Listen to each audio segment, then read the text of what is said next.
to you by the Las Cruces Sun News. This is Straight Shooter.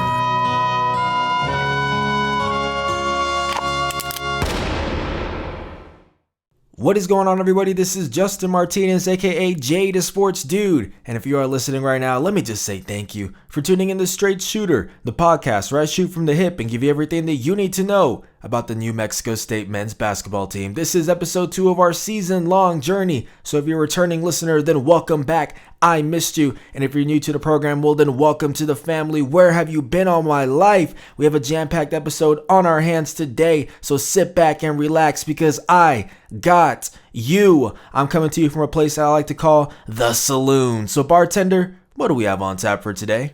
On tap today are takeaways from New Mexico State's first 2 games, an interview with Clayton Henry, injury updates, and lineup predictions. Alrighty, thank you, Bartender. I have my lasso in hand, and it's time for our post-game roundup, the segment where I round up my thoughts on the most recent New Mexico State games. And in this case, the Aggies earned an 83-77 win over Arizona Christian on Sunday, followed by a 92-54 win over Benedictine Mesa on Tuesday. Both games were against NAIA opponents, and both games were played in the Phoenix area where New Mexico State resides. So let's jump into it with my first takeaway, and it's that the Aggies need Johnny McCants to be at his best. The 6'7" redshirt senior was the savior in Sunday's win over Arizona Christian with 5 points and 1 block in the final minute of the contest, but he really didn't have much of an impact in the other 39 minutes of the game. McCants finished with 8 points and 7 rebounds, which just isn't going to cut it, especially against an NAIA team, and that's no disrespect to the Firestorm by any means because they are the 9th ranked NAIA team in the country, and I believe they could beat a number of Division I teams, especially the way they were playing that night. But they're still an NAIA team at the end of the day. You could just see that McCants wasn't fully in game shape. He mentioned to me in the offseason web series Straight Shooter that I do that he had put on some pounds in the summer and he just didn't have that edge to him on Sunday, which is something he usually leans on to make up for being an in-betweener at 6'7". Now to McCants' credit, he did bounce back in Tuesday's game against Benedictine Mesa, recording 11 points and 12 rebounds. He also played smarter on defense, committing 0 fouls compared to 4 in the game against Arizona Christian. And he hit his first triple of the season too, which is definitely something the Aggies need him to do this year. So hopefully these will be the sort of numbers New Mexico State will get out of McCants as he gets some more games under his belt, because he's definitely looked at as one of the leaders of this team. And now my second takeaway from this week's action is that Clayton Henry deserves his respect. The redshirt senior played in just 1 game last season, and he only averaged 15 minutes per contest the year before that. But out of everybody on this team, Henry looked to be in the best game shape in the first 2 games of this season. The 6'4" veteran went off for a career-high 20 points to go along with 5 rebounds in the win over Arizona Christian. He shot 7 for 11 from the floor, 3 for 7 from deep, and even recorded a steal in the process. Henry then tallied 11 points, 7 rebounds, and a steal in the win over Benedictine Mesa, and he did it all within the flow of the offense. He took what the defense gave him. He never seemed to force his shot, and he covered the most ground on the team, crashing the glass for offensive rebounds, diving for loose balls. You name it, he did it. Now, I don't want to say Henry is my favorite player on this team because I try not to have any bias with these guys, but I like Henry's game more than anyone on the squad. I'll just say that. Now, head coach Chris Jans was high on him going into last season. I've been preaching about him for all of this past summer, and it's good to see it translate on the court so everybody can see it too. And now we have my third and final takeaway, and it's that it's going to be a process for New Mexico State. As much as there were some bright spots in those first 2 games, the elephant in the room is that the Aggies shouldn't be in a close one with these sorts of teams, and I'm talking about that Arizona Christian game specifically. I'll say it again because it is important. The Firestorm are one of the best teams in NAIA basketball, but this is an Aggie squad that has hopes of making a run in the NCAA tournament this season. There's levels to it, and New Mexico State definitely wasn't playing at its level in that game. Now, I'm not one to make excuses for this team, but I'd be lying if I said the team's relocation, its lack of practices, its denied waivers, and its injuries didn't have anything to do with it. All of that stuff obviously plays a factor, but again, the strength of New Mexico State's non-conference schedule so far has been very weak in the grand scheme of things. They have to be better, but it's going to take time because of all those setbacks that I mentioned. Now, fortunately for the Aggies, there's been a pretty large margin for error so far because of who they've been playing, but that's going to change soon. I'm looking at the game against Arizona on December 12th specifically, so New Mexico State has to start making some strides if it wants to live up to its expectations for this season. So those are my 3 takeaways. And now it's time to talk to one of the team's top players, fresh off a stellar pair of performances. Here's my interview with Clayton Henry. Bartender, tend to channel real quick. You got it, boss. All right, guys, I'm joined by one of the veteran leaders for New Mexico State, also making his straight shooter debut, Clayton Henry. Welcome to the show, my man. How are you doing? I'm good, just chilling. Yes, sir. How's that Phoenix bubble life treating you so far? It's treating me pretty good. I'm getting comfortable here. Just been going through it. Yeah, it looks like you're definitely adapting to it well with the way that you've been playing these first 2 games, especially that first game against Arizona Christian, a career-high 20 points. What was working so well for you that night? I was just really just letting the game come to me. I was just doing what I do, just play hard, and I was just shots were falling, and I guess I just ended up with 20 that night. Did you even know you were getting up into the 20 range? Nah, I didn't know. I didn't know that. I knew that I was probably double figures, but I didn't know I was up in there. Got you. Yeah. Now, you only played in 1 game last season after dealing with some injuries. I'm imagining it was a pretty big relief just to get back out there on the court again, right? What was that feeling like? Yeah, it was a great feeling. I mean, watching from the sidelines always sucks, but I had like a good support system with my family, teammates, coaches, just telling me there's going to be a brighter side to it. So, but yeah, of course, that first game was I was real excited to get that one going. Definitely. Your team needed that production. It was a close one, a 6-point win, but that next game against Benedict and Mesa, not so much. Pretty much a blowout win in that one. What do you think was the biggest improvement that the team made from game 1 to game 2 that led to that change? I would say our flow on the offense was better. The way we moved the ball, our decision making. We still had a lot of errors on defense, but not so much. Just getting that first game rust out. So I feel like that's all that changed throughout the second game. We still got a lot of things to improve, though, I feel. Yeah. What are some of those things you think that maybe the team should be working on? Well, defensively, I don't think we're as aggressive as we used to be. So we're going to, of course, emphasize that in practices and stuff. And just get sharing the ball more on offense, Our assist numbers aren't that high to the amount of field goals we shoot or make. So hopefully just sharing the ball and just be more aggressive on defense and communicate. Yeah, at least from my perspective, when I was watching the games, to me it looked like you were in the best game shape of anybody on the team in those first 2 contests. I know it hasn't been a very conventional offseason and preseason with all the restrictions and relocating and stuff, but just how do you feel you are right now in terms of your conditioning and being in game shape? I feel like I'm in great shape. I've been just locked in this offseason, just getting prepared. So I knew that I didn't want fatigue to be something that would hold me back during the game. So I just focused on that. I would, just compete every day and get my conditioning up. So that's what I did. And I guess it's paying off. Yeah. You mentioned those, the relocation is one of the setbacks, but also you guys are pretty much scheduling your games on the fly right now, at least your non-conference ones. I'd imagine it's pretty hard to kind of prepare and be game ready when you don't really know who you're going to play until a very short notice. How have you managed to sort of stay game ready?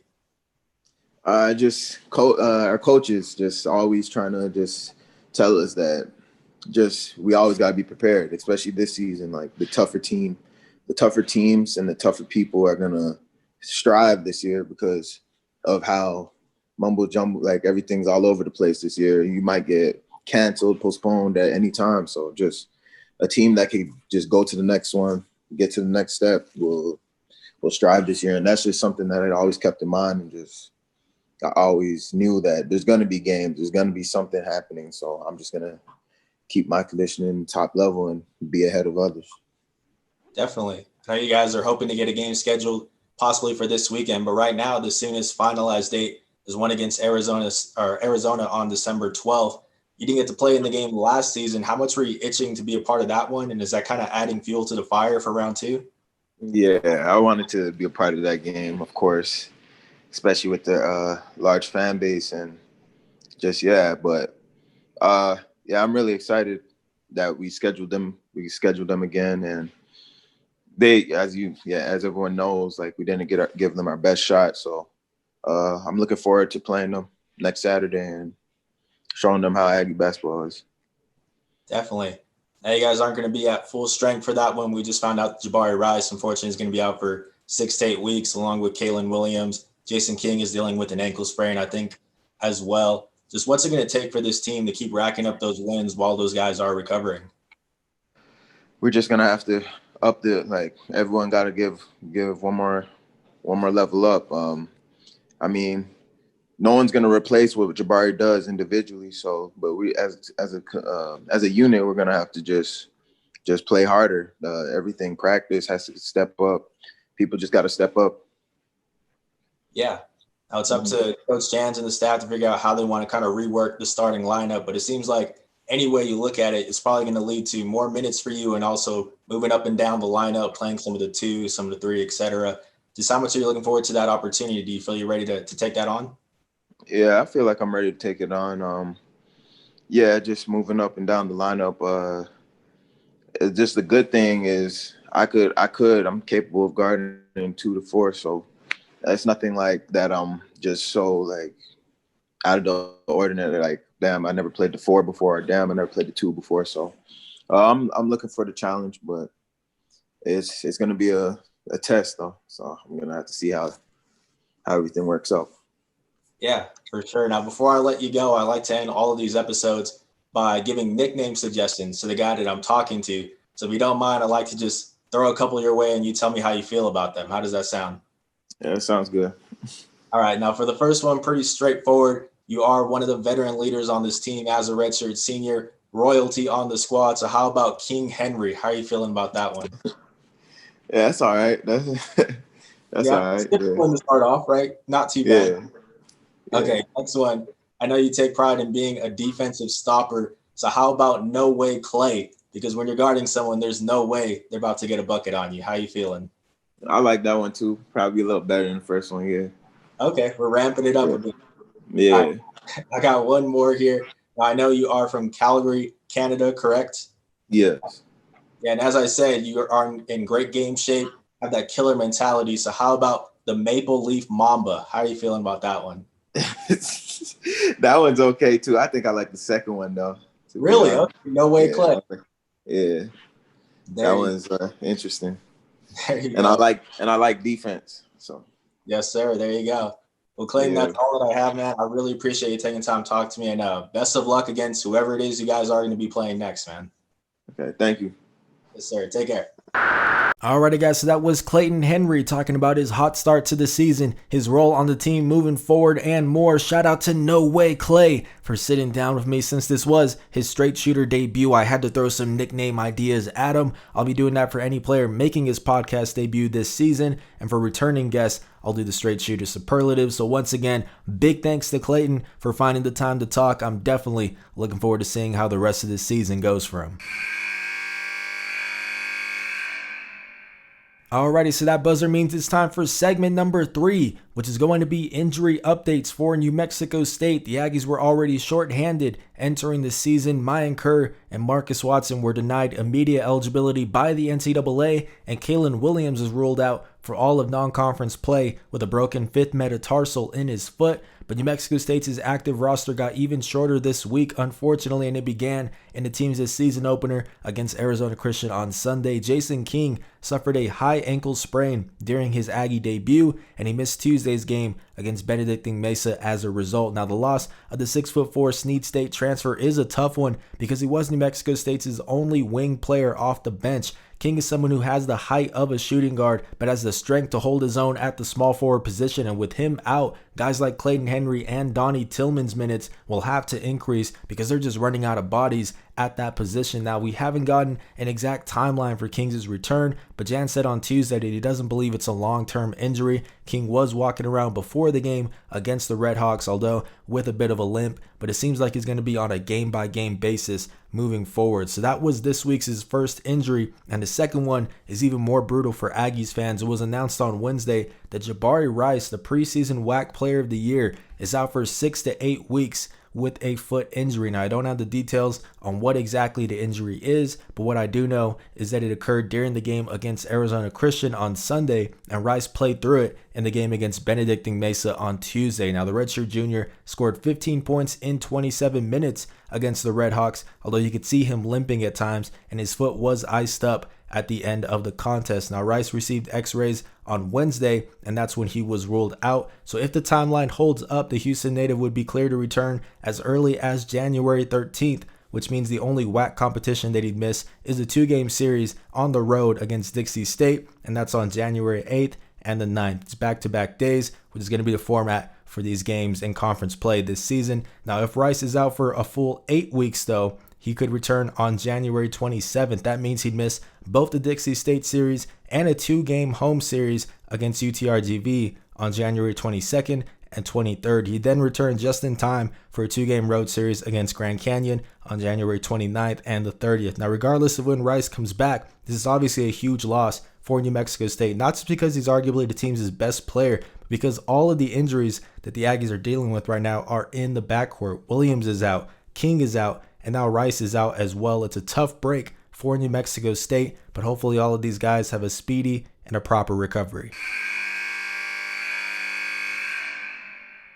So that buzzer means it's time for segment number 4. The Aggies are going to be very short-handed for the rest of non-conference play, and the question everyone is asking is, what is the rotation going to look like now? Well, really, there are 2 options that New Mexico State can go with here, and I'll talk about both of them before saying which one I prefer. The first one is a starting lineup of Evan Gilliard II, CJ Roberts, Clayton Henry, Donnie Tillman, and Johnny McCann. So pretty much just take out Rice and insert Roberts. Now, the biggest argument for this lineup is that it's going to be a fast-paced group. Gilliard and Roberts are the 2 quickest players on the team, and similar to when Rice is starting, you'd have 2 guards who can facilitate in addition to score for themselves. But as good as that sounds, there are some concerns. The first one, and probably my biggest gripe about this lineup, is that both Gilliard and Roberts aren't the best on-ball defenders. There would be a pretty big drop-off in defense with Roberts taking Rice's spot, and the Aggies would be giving up some height as well. Having a 5'10" and 6'1" backcourt definitely isn't ideal, to say the least. And on top of that, the Aggies' only backup guards would then be Tennessee Owens and Bryce Rewalt, so that would also be a big drop-off when Gilliard and Roberts need a breather. Now, we saw both of the Las Cruces natives getting some early PT in the game against Benedictine Mesa, and they look fine, but part of that is because the Redhawks are an average NAIA team. Those weaknesses are going to be magnified against Division I competition. So that takes us to our second option, which is a starting lineup of Evan Gilliard II, Clayton Henry, Donnie Tillman, Johnny McCants, and Wilfred Lakai at the 5. Now, the biggest argument for this lineup is that the Aggies will have size. Henry is the same height as Rice at 6'4", and he's definitely capable of handling the ball. You're not going to get the same facilitating as you would with Roberts, but you're getting a lot more defense. You can even argue that the backcourt's defense would improve with Henry replacing Rice, because to me, Henry is the team's best defender. Now, Tillman would also become a 6'7" small forward in this scenario. McCants goes back to the power forward spot, which is where he played for pretty much all of last season, and Lakai now becomes a 6'9" starting center, which is even more height than Ivan Adegoechea last season, because he's 6'8". So the Aggies bench also wouldn't take as much of a hit with this lineup as opposed to option number 1. Roberts would be the team's backup point guard and shooting guard, which is what he already was in the game against Benedictine Mesa, and the team would still have Rashawn Agee and William McNair as backups in the front court, Agee playing the 4 and McNair playing the 5. Now, the only problem with this option is that Tillman wouldn't have a backup at that small forward spot, but as long as either him or Henry are on the court at all times, I think the team can make it work. This could also be resolved relatively soon with the return of King, since he's expected to come back much sooner than Rice. So with both of those options laid out on the table, I think the latter is the best one. Move Henry to the 2 and start Lakai at the 5. We'll see what Jans and his coaching staff roll with.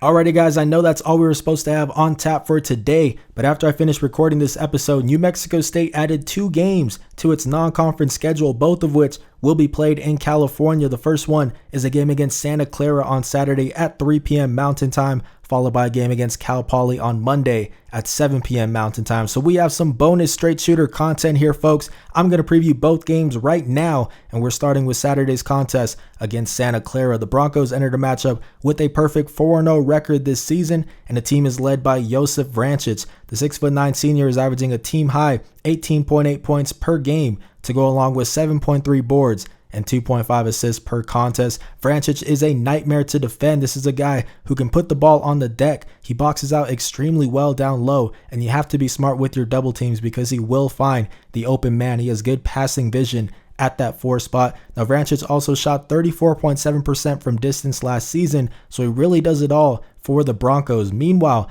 Jalen Williams anchors the team's backcourt. He's a 6'6" shooting guard who's averaging 9.3 points and a team high 1.5 steals per game, a real two-way threat. Williams is someone who's going to guard the other team's best player. And like I said, he's 6'6", so he really creates some problems at that 2 spot. But he isn't the only one that's creating mismatches because height is not an issue for this Broncos squad. Their shortest starter is 6'5" point guard Christian Carlisle, and they have 6'10" sophomore Jaden Bediako holding down the 5 spot. That's another reason why I think the lineup option with Clayton Henry at the 2 instead of CJ Roberts is the way to go for this one, because the Aggies are going to need size on Saturday. So with that being said, let's get into my key to success. The key to a New Mexico State win is to force Santa Clara to shoot from deep. We know the Broncos have the size advantage down low, but they're only shooting 21.4% from behind the arc so far this season. This is a team that doesn't lean on its 3-point shot. The Broncos would much rather pound the rock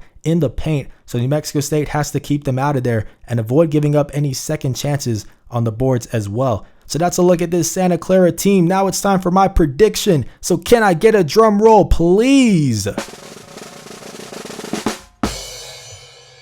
So for this one, I'm going with Santa Clara by a score of 67-63. I know. Look, I probably would have picked New Mexico State to win this game by a close margin had it been scheduled before the start of the season, but things have changed since then. The Aggies didn't look too impressive in their first 2 contests. They're still trying to find their rhythm, and they're dealing with the wave of injuries in the backcourt. Now they have to start off Division I play with a game against a good Santa Clara team on the road. I just think it's going to be too much to overcome. But hey, I'm always fine with them proving me wrong, so we'll see what happens.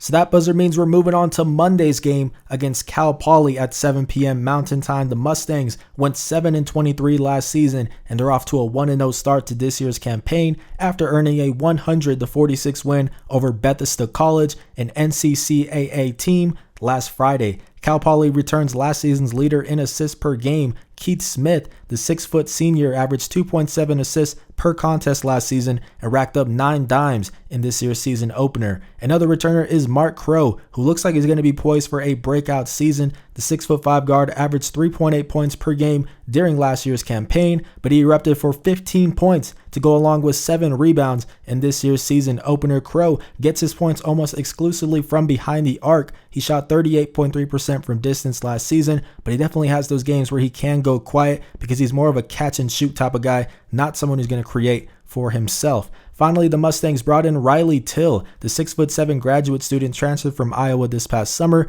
and he racked up game highs of 17 points, 7 rebounds, and 3 blocks in his Cal Poly debut on Friday. Till never managed to carve out a considerable role with the Hawkeyes. His career high in minutes for a game last year was 15, but he's going to be one of the focal points of the Mustangs' offense this season without a doubt. Till is primarily an interior scorer, not much range to him, but he has a nice touch around the rim, and he's a solid perimeter defender at that 4 spot. So those are 3 of the more notable names on this Cal Poly roster, but the big advantage this team has over New Mexico State is its depth. Only 1 player surpassed 25 minutes in the win over Bethesda College, and 12 players touched the court that night. The Mustangs just have more bodies than the Aggies right now, and that could definitely play a factor if it's a close game down the stretch because their guys would be more fresh. Now with that said, let's go ahead and get into our key to success for this one. The key to a New Mexico State win is to cash in from deep. Cal Poly gives up a lot of good looks from behind the arc, and that's a big reason why opponents shot 37.3% from long range against them last season. That ranked 333rd in the country. And when you look at New Mexico State, the team really hasn't found its touch from distance so far this season. The Aggies are shooting 33.3% in that department through their first 2 games, and they're definitely capable of putting up better numbers. Johnny McCants is 1 for 4 so far, Donnie Tillman is 0 for 4, and Wilfred Lakai is 1 for 5. All of these guys have to start capitalizing from 3-point range because Cal Poly has the height, the rim protectors, and the finishers down low, so spacing out the floor and making the Mustangs pay from deep is New Mexico State's best bet. But now it's time for my prediction, so can I get another drum roll, please? So for this one, I'm going with New Mexico State by a score of 76-64. I think this is a much better matchup for the Aggies. It's a more winnable game than the Santa Clara one. The only setback still is the Aggies' lack of depth, but I believe they have enough weapons to come out on top on Monday. So that is going to do it for episode 2 of Straight Shooter. Thank you so much for listening. If you enjoyed this episode, please leave a like, share it with the rest of Aggie Nation, and consider subscribing or following depending on whatever platform you're listening to this on. If you guys want to stay up to date with all things Aggie Hoops, make sure to follow me on Twitter at JadaSportsDude and subscribe to the Las Cruces Sun News. This has been Justin Martinez, aka JadaSportsDude, and I'll see you guys next Wednesday. I'm out.